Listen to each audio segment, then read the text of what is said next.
Times live, तुमच्या विश्वासाचा आवाज। देगलूर शहराचा सर्वांगीण विकास हेच माझे अंतिम ध्येय। आमदार अंतापूरकर। शहरातील प्रभाग क्रमांक 10 मधील रस्त्याचे लोकार्पण आणि जिल्हा परिषद शाळेजवळील सिमेंट कॉन्क्रीट रस्त्याच्या कामाचे भूमिपूजन सोहळा गुरुवारी आमदार जितेश अंतापूरकर यांच्या हस्ते पार पडले।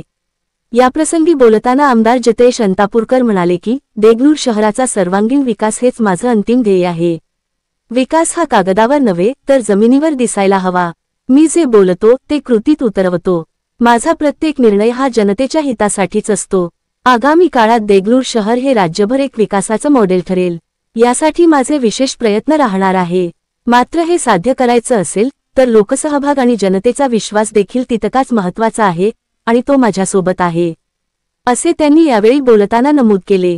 यावेळी देगलूर नगरपालिकेच्या मुख्याधिकारी नीलिमा कांबळे, माजी नगराध्यक्ष शंकर कंतेवार, भाजपाचे शहराध्यक्ष प्रशांत दासरवार, दीपक शहाणे, जनार्दन बिरादार, माननीय नगरसेवक बालाजी रोयलावार, सुभाष कलेटवार, दीपक संगमकर, रोहित कंतेवार, भावना दाशेटवार, अनिल कमटलवार, पालिका अभियंता विजय टकापले, इम्तियाज हुसेन यांच्यासह या भागातील नागरिकांची मोठ्या प्रमाणात उपस्थिती होती।